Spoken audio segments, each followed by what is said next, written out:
everyone, welcome back to my channel. Today we will continue to read Out of the Shadows, Reimagining Gay Men's Lives by Walt Odets. We're continuing the chapter, Gay Men's Relationships. The Fear, the Story of Amado. Conventional social values obstruct relationships between adult men in many obvious ways, by forbidding them, stigmatizing them, minimizing or denying them, and by prohibiting their public expression. There's not a single gay man alive in America who has not sometimes felt self-conscious or fearful about touching a lover in public. This alone is a human tragedy, and for gay men, many such socially engineered tragedies are experienced at a very early age. In childhood and adolescence, many gay boys internalize socially promoted ideas that make relationships feel less plausible and natural.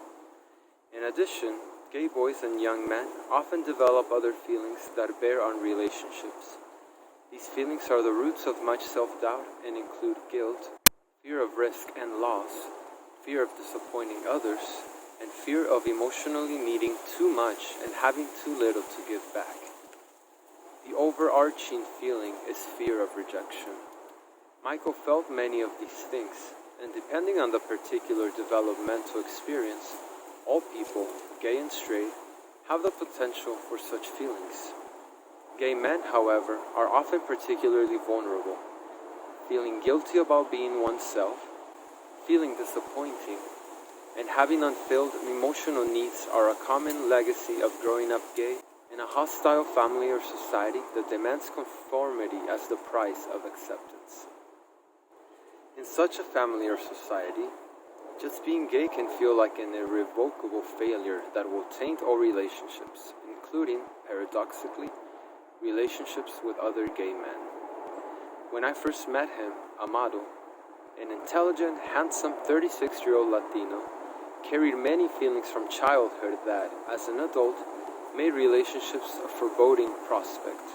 We began working together in 2012, and it was relationships, or I should say, the lack of them, that he wanted to talk about.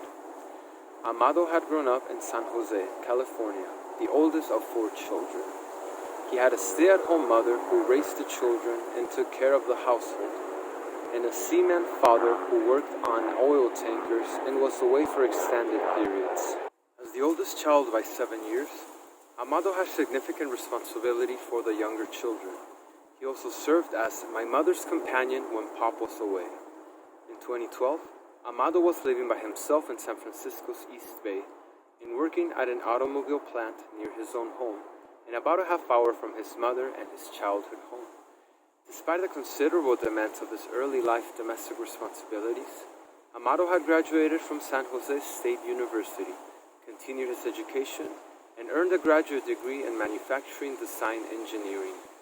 At the auto plant, he worked as a quality assurance supervisor and was responsible for a large group of quality control inspectors on the plant's assembly line, helping my mother keep things in one piece at home. Amado told me was the perfect training for my career. Amado, a name given by his mother, meaning beloved in Spanish, decided at the age of 9 or 10 that he was gay. He had always been necessarily closer to his mother than his seafaring father, and his mother, Amado thought, had intuited his gayness, though to this day they had never explicitly discussed it. He had also never discussed it with his father, who, now retired and at home, had never raised the question about his 36-year-old unattached son. Would he be disapproving if you told him? I wondered. You've got to be kidding, Amado responded. Tell me you're kidding. I don't know your father, so help me. This Latino man, a sailor, this man who wanted me to go to the California Maritime Academy and follow in his footsteps, this man who told me, his eldest son, when I was 12, that if I took a shower every morning, people were going to think I was a pansy? This man who thinks the man's only job in the family is to barbecue meat? He would hate me for being gay. Amado was first laughing and then visibly upset, and we sat silently for several minutes. Then Amado suddenly continued, "My father, he made me hate who I am. I've never told you this, but the first time I had sex with a man was at the Oakland docks. When I was a teenager, I used to drive up there to meet men.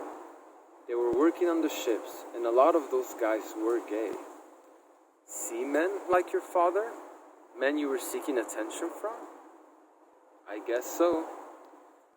Further conversation made it clear that, in many ways, Amado had been fortunate in his relationship with his mother.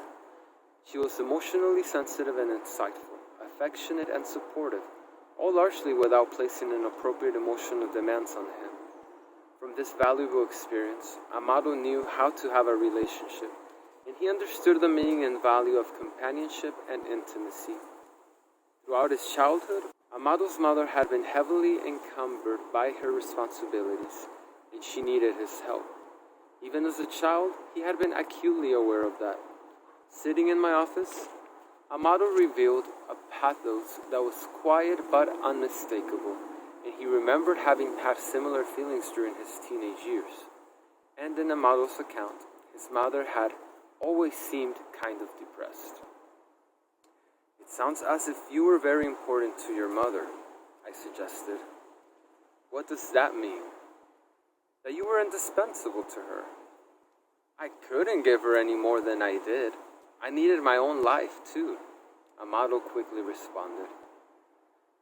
"Did you feel I was suggesting you should have given her more?" "Yes." "Maybe I misstated things. I didn't intend that, and I don't believe it. My impression is that you gave her a great deal, as much as a child and teenager could possibly have given without entirely forfeiting his own life." It was Amado, not me, who held a sense of failure about what he had given his mother. He had never, he felt, relieved her of her burden, and I certainly never made her happy. As a child, he had experienced the two objectives as reasonable expectations of himself and had, in falling short, never been comfortable having his own needs or voicing them. Anything he did for himself felt injurious to his mother and only exacerbated his sense of failure. As a child, Amado had been a voracious reader, San Jose Library's biggest customer, but he had never spent a moment in his books without nagging guilt about shunning his responsibilities around the home. Now, even as an accomplished and emotionally sensitive adult, Amado had feelings of failure and guilt and imagined that he would disappoint any man with whom he might have a relationship. "I also feel," Amado once told me, "that I would smother anyone with my neediness, and they'd go running for the hills. That's what I feel about you. I don't know how you can sit there and listen to me whine. I think I am one of your problem clients, and that you'd like me to just disappear." Whenever Amado and I turned to the subject of possible current relationships, all of these feelings surfaced as impediments. Failure, disappointment, and neediness were, in his perception, all that he had to offer another man. Amado and his father rarely spoke about anything, and when they did, Amado said he could see the disappointment written all over his face, top to bottom and ear to ear. That disappointment was simply about Amado's being gay, which as a pubescent child, Amado had decided was the reason his father was so little at home. Still not having explicitly discussed being gay with either of his parents, Amado was convinced that his father knew and held only contempt for him. "My mother, I guess, is probably just disappointed and sad." Failure and disappointment were not only Amado's ideas of how his parents felt about him, they had also become his sense of who he was. It would be a long time before he stopped assuming that this was the only person he had to offer to a relationship. For now, Amado needed to remain alert to the feelings and, particularly, to how he played them out. I told him that in putting the feelings into action in potential relationships, he would receive ongoing confirmation that the feelings were valid, and in not pursuing relationships at all, his conviction that relationships were impossible would only deepen. And we both agreed on something else. When a man Amado had met at a party said that he liked Amado and wanted to get to know him, Amado had responded, "The more you get to know about me, the less you'll probably want to know." "Okay, let's stop right there," I interrupted. "Well, that was what I was feeling. I liked him too, and I guess I was trying to be honest. I was warning him. I know that you feel that, and we both understand why, but I know you well enough to know that those feelings are not true. All you will get back from playing out such feelings is confrontation that the feelings are true. Very few people you said that to would want to see you again." "A pretty bad opening line, I guess," Amado conjectured. "Terrible." "Well, we're definitely in agreement on that," Amado responded, and we both started laughing. One point about it, this exchange should be made clear. I was not suggesting that Amado attempt to deny his feelings about himself, or that he behave inauthentically with others. I later explained to him that by acting differently, by not acting out long-standing, substantially unrealistic feelings, he would get different results. Those results would begin to slowly change his self-experience and his sense of what he had to offer another man. We often consider our feelings and then decide not to act on them. This is thoughtfulness, not inauthenticity. In my much more objective observation, Amado is a man of kindness, loyalty, intelligence, humor, and emotional insight. He has a lot to offer, and he is probably not bad to look at, or at least that's what people tell me. Amado and I have also spoken about other fears that influence his potential relationships, and as I write, he is dating a bit and trying to thoughtfully consider his feelings and actions and note the effects of his opening lines. The fantasy, the story of Bryce. As groups of men go, there are none as emotionally introspective as gay men, but at the same time, none as unrealistically idealizing of relationships. In gay communities, Cinderella's prince is known as Mr. Right, and every man who is not irrevocably hopeless imagines that someday he might find him. Sometimes an obvious fantasy seems the only alternative to intractable hopelessness. While scrubbing the kitchen floor on hands and knees, one does not think about a better life. One dreams of life in the palace with the prince, who is perfect in every emotional, intellectual, and physical detail. Gay men have a solid developmental foundation for intractable hopelessness about relationships, and, thus, a lot of motivation to dream. Both the history and the dreams are frequently evident in how gay men pursue relationships, and how they experience the ones they do find. I have felt completely alone for my entire life. 31-year-old Bryce said plaintively to me, "I have wanted to be unequivocally and passionately loved forever, for as long as I can remember, and in my 10-year current relationship with Peter, I have never felt it." Even as I knew that Bryce's wish for unequivocal, unconditional love was impossible, I understood what motivated his feelings. I was sympathetic to the emptiness and pain he felt, and I wanted to support his hope for something better than what he currently had. Bryce had grown up as an only child to two young parents, both 20 when Bryce was born, and both preoccupied with financial struggles and their own significant and enduring marital conflict. They had little to offer him, but both attempted to use him as a companion. His father dragged him to sport events because Bryce's mother had no interest, and neither did Bryce. And when his father left him at home, his mother used him as an emotional companion to assuage her loneliness and depression. Whenever my father took me to a game, I felt like a dog on a leash. And when my mom hugged me, I felt like she was smothering me and sucking my life away.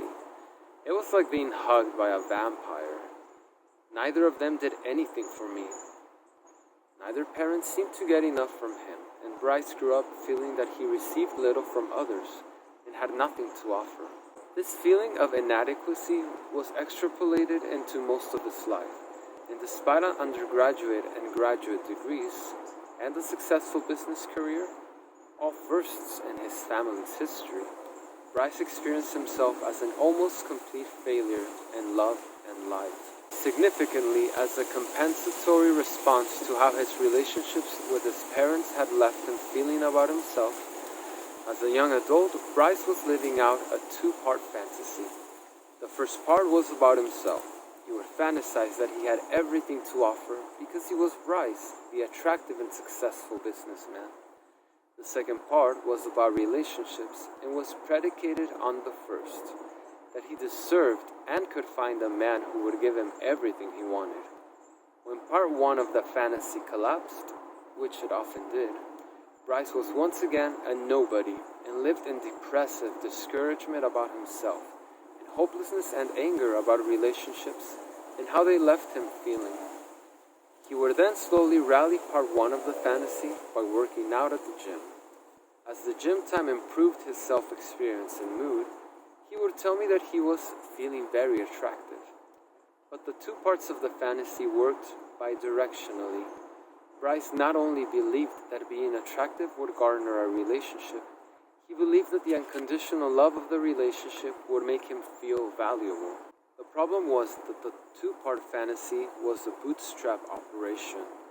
Bryce needed a relationship to make him feel good about himself, and he needed to feel good about himself to have the confidence to pursue and endure any real life, necessarily conditional relationship. Cinderella may have found a prince who offered unconditional love, but Bryce had found only real people. Many, including Peter, did have much more to offer than Bryce's parents had, but none had everything.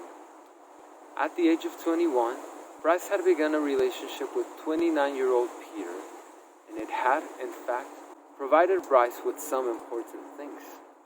He and Peter were good companions, and in my perception, they had an honest, human connection with the kind of variability and compromise that characterized almost all couples. When he was in a part one downswing, Bryce felt lucky to have anything and lived in fear of losing Peter. But when Bryce shifted into a part one upswing, he felt he had better options, and the relationship seemed like a nearly complete disappointment. During the upswing, Bryce would say that Peter's love that Bryce acknowledged, was equivocal and conditional, and that Peter had never expressed his love in ways that Bryce wanted him to. And what would that be? How do you want him to express his love? I asked. I want him to make me feel loved and desired. But another person can only love and desire you. He cannot make you feel that way. You've told me many times that when Peter tries to embrace you, you pull away. Are you allowing him to express his love and desire for you? Are you accepting that? That kind of embrace, Bryce responded angrily, is not what I want. And I don't need you to tell me this is all my fault. In this parallel process, Bryce had rejected my attempt at a clarifying interpretation, just as he rejected Peter's efforts to express love. As with his mother, the hugs left Bryce feeling only further depleted and worthless, and my interpretation had affected him similarly. He experienced my question as an accusation, an assault like his mother's and Peter's embraces. Bryce and I were eventually able to discuss what he wanted from Peter, and it sounded like an adult relationship that met an infant's instinctual expectation of unconditional, perfect love and care. The problem is that no infants receive perfect love and care, and no adults, or very, very few, experience truly unconditional love from another adult. Bryce's fantasy of a relationship that would finally and forever make him feel valuable was making any possible real-world relationship feel intolerably deficient. No relationship could make him feel the way he wanted to feel about himself. Only he could do that. Bryce's isolation and the impossibility of any relationship during his painful adolescent years left him with only fantasy to retreat to. The fantasy of a relationship not only provided a safe haven, it gave him something that a real relationship could never give. The fantasy relationship could never be disappointing because it was entirely his own creation, and it could never be taken from him because it was entirely his. Fantasies are not subject to the real-life laws of physics, and they thus excel in supporting bootstrap operations. In inventing his fantasy relationship, Bryce could also feel that he was a person who deserved it. It was thus not only the fantasy of a relationship, but also a fantasy about himself as the person he felt he was not, but wanted to be. The fantasy helped him feel perfectly lovable and desirable to an extent that no one really is, and that no real relationship could possibly confirm. Fantasies are almost always fantasies of perfection, which is an important reason we have them. Unfortunately, fantasies of perfection often leave us inattentive to the possible and actual. From Peter, Bryce received much more than he was often able to recognize. Early life fantasy about relationships has another curious twist, one that often carries problematically into adult life.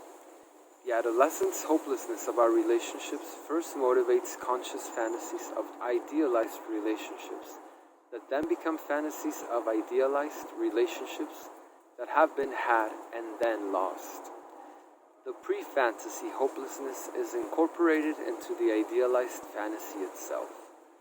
Because the idealized relationship has become a relationship lost, the man is more in pursuit of the loss than of the relationship itself. Men who consistently court other men and then back away are sometimes expressing this transformation.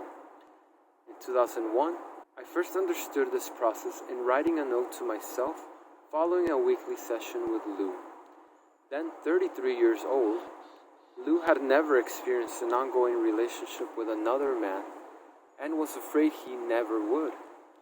Most of what Lou had talked about was relationships, which Lou felt he had been fervently working to accomplish since his teenage years.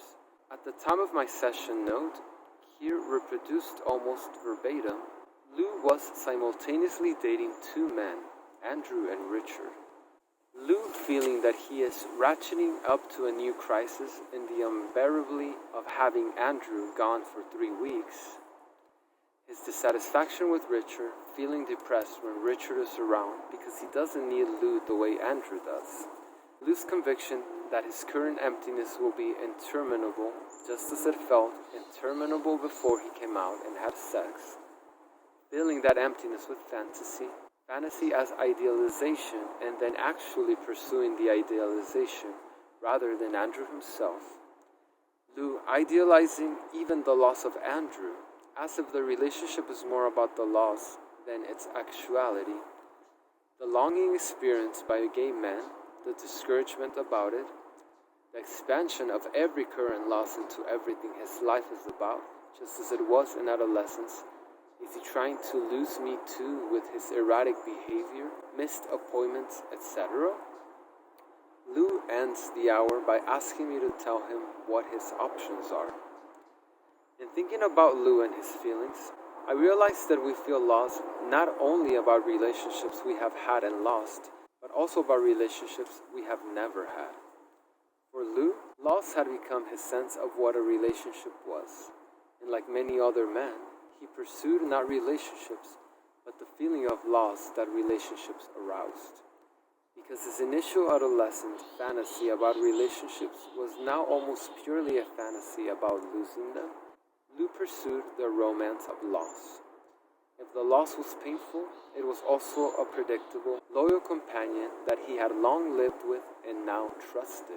The loss of relationships had become Lou's emotional sustenance, even as he still consciously held the idea that he was actually pursuing relationships.